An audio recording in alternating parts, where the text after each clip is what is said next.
Selamat datang di podcast TBM Natar Laban, Desa Komba, Kecamatan Kota Komba, Kabupaten Manggarai Timur, Flores, NTT. Jangan lupa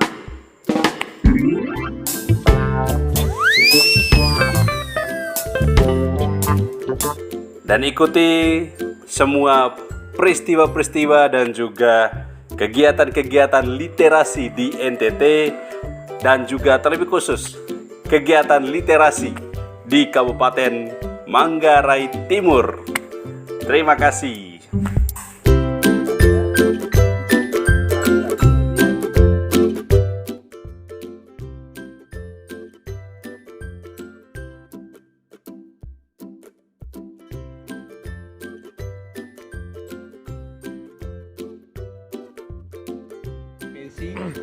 Pak Arian, Kakak Redem. Sekretaris FTBM. Sekretaris FTBM Belu. Ya, kalau Dan saya Kakak Redemnya John betul. Lubani. Kita selalu ketemu Ya. lah di Pondok Cerah Asisi TBM, Pondok Cerah Asisi SMA Surya Tembuak. Sekarang Oke. di FTBM juga saya di kabar Kabit Litbang ya. Litbang. Oke. Ya. Kakak, bagaimana iklim literasi di Pondok Cerah. Pondok Oke. Cerah ya? Jadi saya sekarang justru punya dua. Nah, satunya di Pondok Cerah Asisi di SMA Surya. Satunya di SMK Certintes, sekolah yang saya pimpin sekarang. Kami sedang merintis. Dia sudah berjalan kurang lebih hampir 1 tahun. 1 tahun. Ya, kalau kegiatan di Pondok Cerah itu sudah dari tahun 2016. 2016. Jadi kami ada pondok baca di setiap sudut sekolah. Kita sudah sediakan tempat dan di situ tersedia buku-buku bacaan. Entah itu majalah, novel-novel. Nah, novel-novel itu saya dapatkan dari donasi siswa. Jadi yang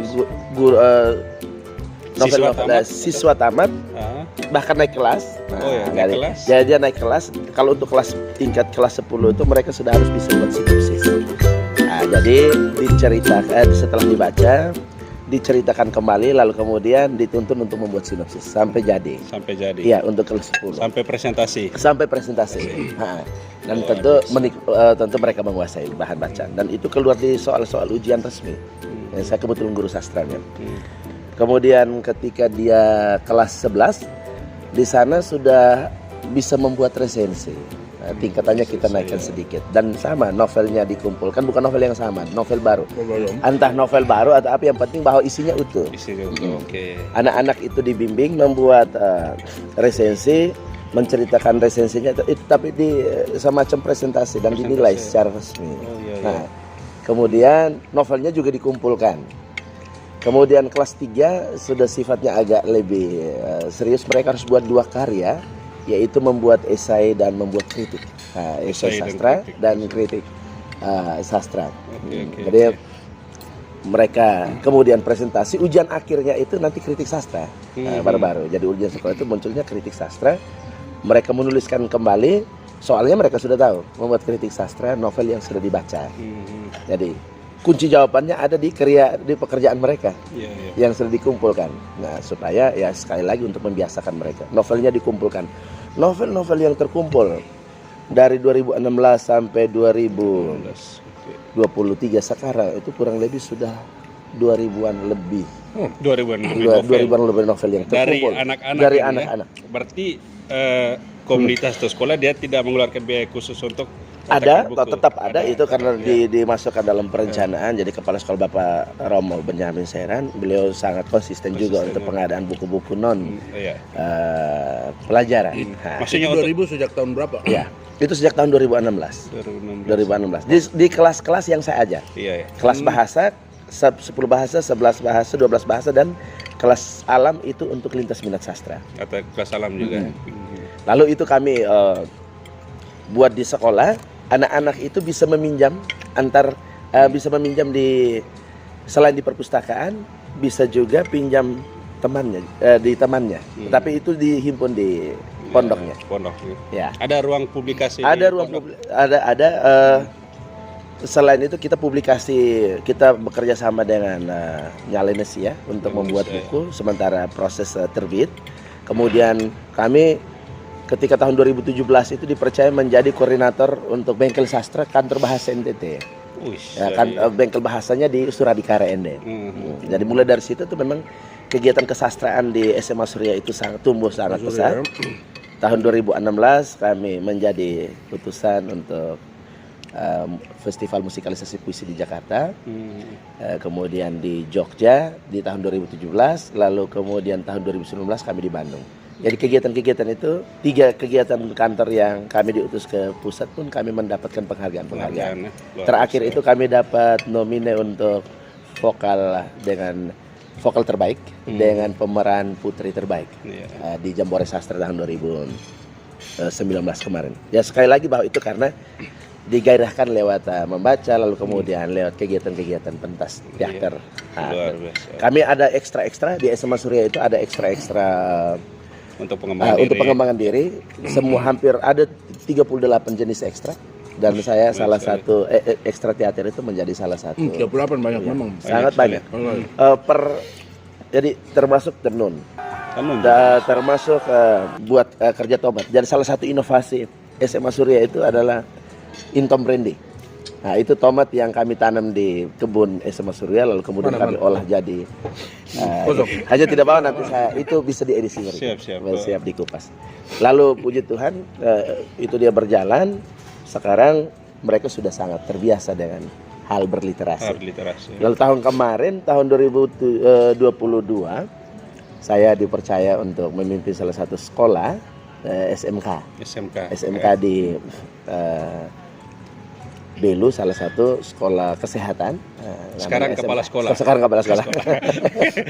Dan pasti juga iklim literasi pasti akan pasti hidup lebih lagi karena memberi keputusan. Luar biasa. Tetapi sekali lagi bahwa sampai seperti ini karena dihantar lewat kegiatan-kegiatan positif di sekolah sebelumnya dan saya sekarang juga masih guru sastra di SMA Surya. Dan dulu juga di sekolah sebelumnya yang dulu juga. Iya. Nah, semua ini kalau dicap tinta sekarang dari dulu malah saya dari kuliah jangan bilang yang dari sebelum kuliah.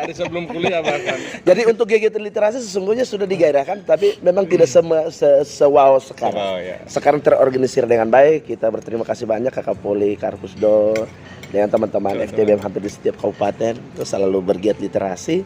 Dan kalau di sekolah baru saya di SMK Certinta sekarang saya lebih ke membuat mereka senang dulu karena bukan hal baru tetapi belum terbiasa dan mereka sudah mulai malah itu di soal bahasa dan sastra Indonesia itu wajib ada salah satu nomor untuk mereka menceritakan kembali isi novel yang sudah dibaca.